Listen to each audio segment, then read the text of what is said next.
Buddhist Outlook on Daily Life, 7. Nina van Gorkom. 11. Life. What is life? What is the origin of life? How and when does it end? These are questions people keep on asking themselves. Life is Dhamma and Rupa of the present moment. There is seeing now, is that not life? Attachment, aversion, and ignorance may arise on account of what is seen, is that not life? There is thinking of what we have seen, heard, smelt, tasted, and touched, is that not life? We have eyes, ears, nose, tongue, body sense, and mind. We experience objects through these 6 doorways, and on account of what we experience defilements tend to arise. This is life at the present moment. But it was also life in the past, and it will be life in the future, unless there is an end to defilements. How did life start? Is there a beginning to our countless existences? We cannot go back to the past. If we want to know what conditioned our life in the past, we should know what it is that conditions our life at the present time. Is there ignorance now, when we see, hear, smell, taste, touch or think? Is there clinging now to Dhamma and Rupa? So long as we cling to visible objects, sounds, smells, flavors, to things touched and to objects experienced through the mind door, there are conditions for life to go on. Life is conditioned by ignorance and craving. We read in the discourse pertaining to the great 6-fold sense field, Middle Length Sayings 3, number 149, that the Buddha, while he was staying near Svath in the Jeta Grove, said to the monks, "Monks, anyone, not knowing, not seeing I as it really is, not knowing, not seeing material shapes, visual consciousness.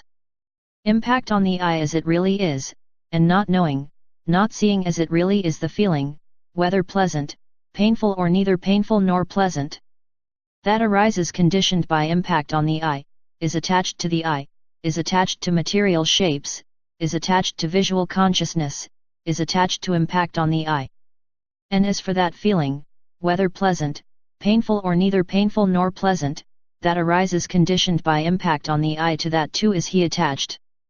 While he, observing the satisfaction, is attached, bound and infatuated, the 5 khandhas of grasping go on to future accumulation.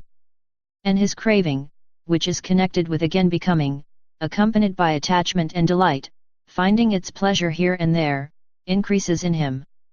And his physical anxieties increase, and mental anxieties increase, and physical torments increase, and mental torments increase, and physical fevers increase, and mental fevers increase. He experiences anguish of body and anguish of mind.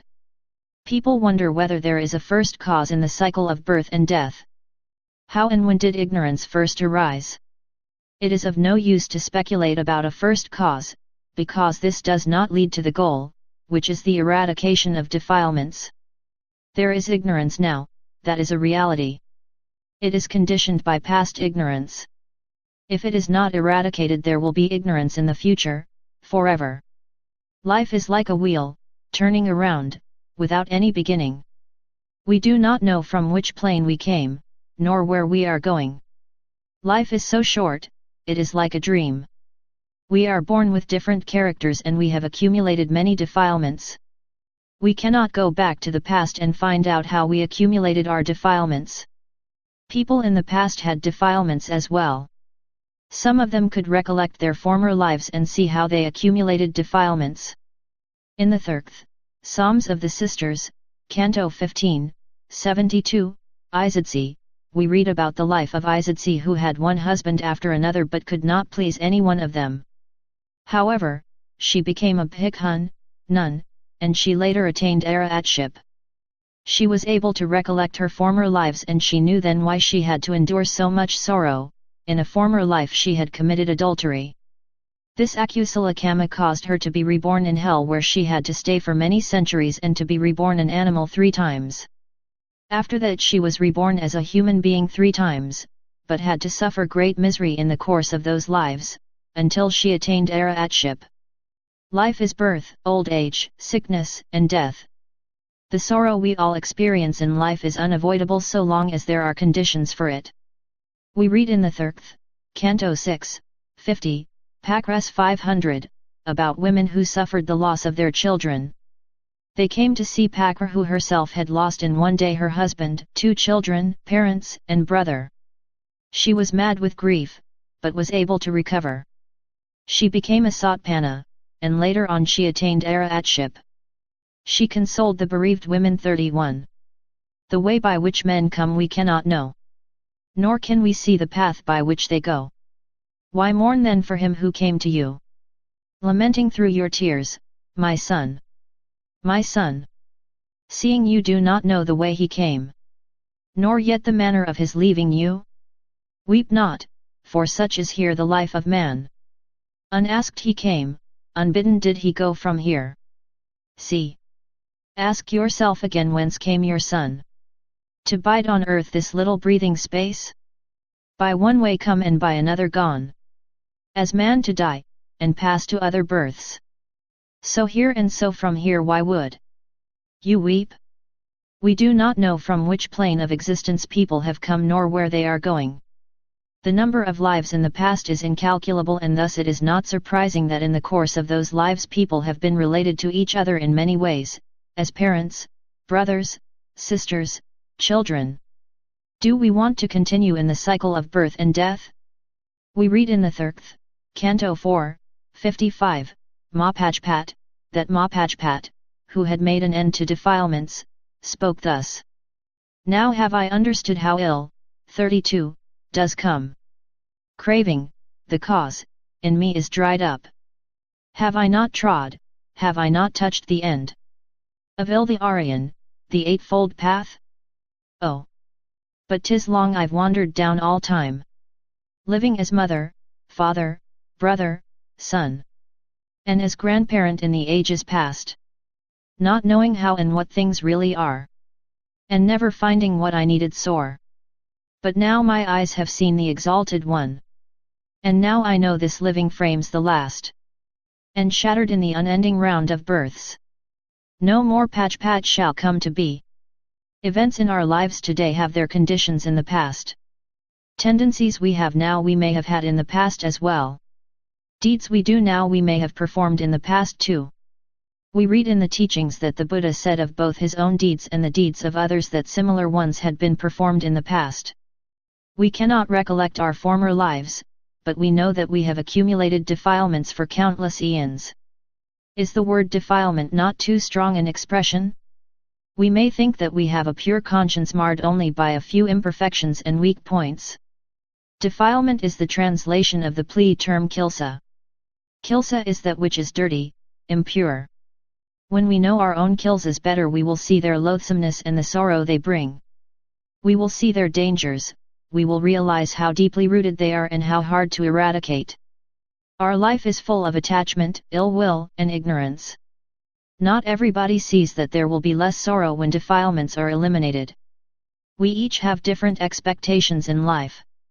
We all want happiness, but each one of us has a different idea of happiness and the ways to achieve it. Both in the Buddha's time and today there are foolish people and wise people. Foolish people think that it is good to be attached to people and things. They say that one is not really alive if one has no attachment. Because of their ignorance they do not see cause and effect in their lives. When they have pleasant experiences they do not see that these are only moments of vipka, 33, which fall away immediately. When they experience unpleasant things they blame others for their experience. They do not understand that the real cause is within themselves, that the cause is the bad deeds they themselves have performed. Those who suffer mental anxieties and depressions and are distressed about their daily life, try to escape from it in many different ways. Some people find satisfaction in going to the movies. Others take alcoholic drinks or intoxicating drugs in order to live in a different world or to feel like a different person. Those who flee from reality will not know themselves. They will continue to live in ignorance. In the past and today there are people who reject the Buddha's teachings or who misunderstand them. They do not see that life is conditioned by ignorance and craving. They do not know the way leading to the end of defilements. But those who see that defilements cause sorrow want to have less defilements. They listen to the teachings and apply themselves to dina, generosity, to sila, morality, and to bhaivan, mental development. Few people, however, are inclined to cultivate each day of their lives the wisdom which eradicates defilements. They are wise people. In the Thiragth, Psalms of the Brethren and Sisters, we read about men and women in the Buddha's time who had the same struggles in life, the same anxieties and fears as people today. They had many defilements, but they were able to eradicate them by following the Eightfold Path. If they could do it, why can we not do it? Those who are wise understand that life does not last and that it is therefore a matter of urgency to develop the way leading to the end of defilements. People are inclined to delay practicing the Buddha's teachings. We read in the Thiragth, Mdanga Sun, Canto 3, 174. Too cold. Too hot. Too late. Such is the cry. And so, past men who shake off work, that waits their hand, the fateful moments fly. But he who reckons cold and heat as less than straws, doing his duties as a man, he no defaulter proves to happiness. Do we think it is too cold, too hot, too late to be mindful? We always want to do something other than be mindful of the present moment. Is our highest aim in life enjoyment of the things which can be experienced through the senses? Is it wealth, physical comfort, the company of relatives and friends? People forget that none of these things last. They forget that as soon as we are born we are old enough to die. Those who are wise, however, see the impermanence of all conditioned things. In the Thiragth, Canto 2, 145, we read that Vitasoka, when his hair was being dressed by the barber, looked into the mirror and saw some grey hairs. He was reminded of reality and developed insight. While he was sitting there he attained enlightenment. We read, "Now let him shave me," so the barber came. From him I took the mirror and, therein reflected, on myself I gazed and thought. Futile for lasting is this body shown. Thus thinking on the source that blinds our sight, my spirit's darkness melted into light. Stripped are the swathing vestments of defilements, 34, utterly. Now is there no more coming back to be. A look into the mirror can be most revealing. It can remind us of impermanence. Thus we see that even when we perform the most common activities of daily life we do not have to waste our time, mindfulness can be developed. We may think that our daily tasks prevent us from being mindful, but there are Nma and Rupa presenting themselves through the 6 doors, no matter what we are doing. Even when one is preparing food, insight can be developed and enlightenment can be attained. We read in the Thiragth, Canto I, 1, about a woman who was preparing food in the kitchen. A flame burnt the food. She realized at that moment the impermanence of conditioned realities and became then and there, in the kitchen, a non-returner, Ang, 35. She entered the order of Bhikkhunis and attained Arahatship later on. She declared her attainment with the following verse. Sleep softly, little sturdy, take your rest. At ease, wrapped in the robe you yourself have made. Stilled are the passions that would rage within. Withered as pot herbs in the oven dried. We may think that we cannot be mindful because we are too restless and agitated. It is encouraging for us to read that people in the Buddha's time who were also oppressed by their many defilements and who suffered from their obsessions, could nevertheless attain enlightenment. In the Thiragth, Canto V, 38, an anonymous sister, we read about a nun who was troubled by sense desires and could not find peace of mind. She was taught Dhamma by Dhammadin and she attained the 6 supernormal powers, the 6th of which is the destruction of all defilements, 36. The text states, For 25 years since I came forth, not for one moment could my heart attain the blessedness of calm serenity. No peace of mind I found. My every thought was soaked with the passion of sense desires. With outstretched arms and shedding futile tears, I went, a wretched woman, to my cell. Then she to this poor bhikkhun drew near, who was my foster mother in the faith. She taught me the Dhamma, wherein I learnt the factors, organs, bases of this self impermanent compound. Hearing her words, Beside her I sat down to meditate. And now I know the days of the long past. And clearly shines the eye celestial. I know the thoughts of other minds, and hear with sublimated sense the sound of things ineffable. The mystic potencies I exercise, and all the deadly drug that poisoned every thought are purged away. A living truth for me this sixfold knowledge. Accomplished is the Buddha's Dhamma. Those who are oppressed by their anxieties to such an extent that they want to flee from reality may even think of committing suicide. In the Buddha's time people were no different from people today. But even for those who have lost all hope there is a way by which they can be freed from despair, liberated from sorrow and fear. We read in the Thirth, Canto V, 40, Sha with Macron, about a nun who was on the point of committing suicide. But at that moment her knowledge reached maturity and she became an arahat. The text states, distracted, harassed by desires of sense, unmindful of the what and why of things, stung and inflated by the memories of former days, over which I lacked control. Corrupting canker spreading over my heart. I followed heedless dreams of happiness, and got no steadiness of mind. All given over to dalliance with sense. So did I fare for 7 weary years. In lean and sallow misery of unrest. I, wretched, found no ease by day or night. So took a rope and plunged into the wood. Better for me a friendly gallows tree than indulging in a worldly life. Strong was the noose I made, and on a bough I bound the rope and flung it round my neck.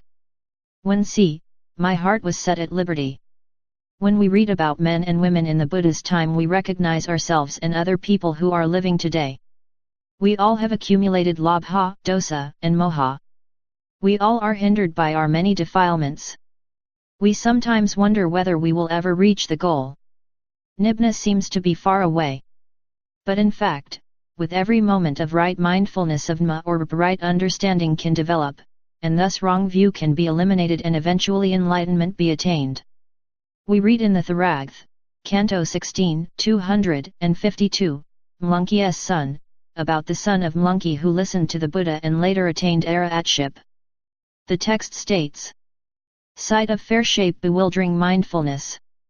If one but heed the image sweet and dear, the heart inflamed in feeling does overflow, and clinging stays.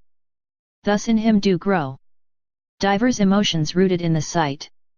Greed and aversion in the heart of him does suffer grievously. Of him, thus heaping store of pain and suffering, the Buddha, 37, said, far from Nibbana. The same is said about the impressions through the other senses. He who for things he sees, no passion breeds.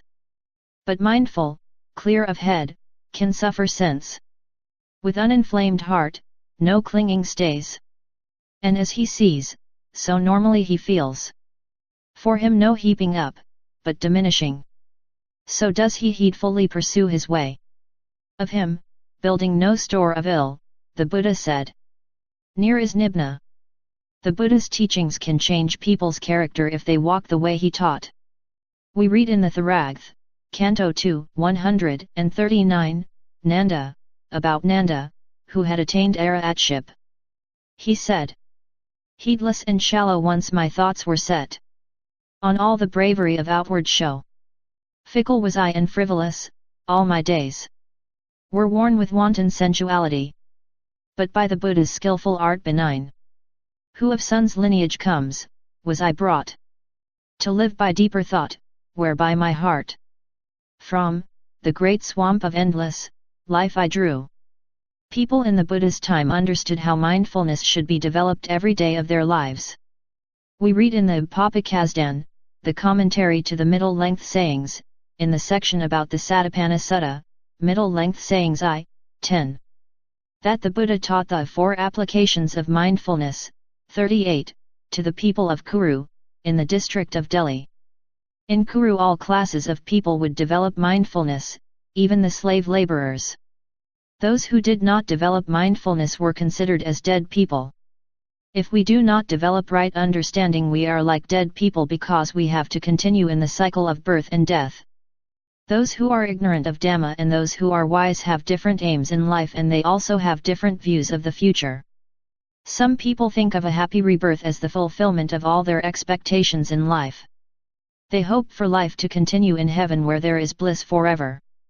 Others may not think of an afterlife, but they dream of an ideal world in the future, a world without wars, without discord among men. But they do not know how such a world could come into being. Those who have right understanding of Dhamma know that what we call world is impermanent. This world arose by conditions and it will pass away again. World systems arise and dissolve.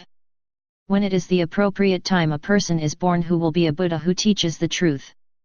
But even the teachings do not stay, they are misinterpreted and corrupted because of people's defilements. People today still have the opportunity to hear Dhamma and develop the Eightfold Path. Those who are wise do not dream of an ideal world in the future. They know that the most beneficial thing one can do both for oneself and for others is to eliminate defilements right at the present moment. The Buddha taught mental development to those who want to eliminate defilements. People have different accumulations. Some develop samatha, tranquil meditation, others vipassana, insight, right understanding of realities, others again develop both samadhi and vipassana. Those who develop vipassana will know what the world really is. They will know that there are 6 worlds, the world of visible object, of sound, of odor, of flavor, of tangible objects and of mental objects. They will know that these worlds are impermanent. The Buddha knew with clear vision all worlds in all ways and under every aspect. He is called knower of the worlds. Lokavid, 39. Those who still have craving cannot see that the end of rebirth is the end of dukkha. Those who see the impermanence of all conditioned things can eliminate craving stage by stage. The Arahat does not cling to life anymore.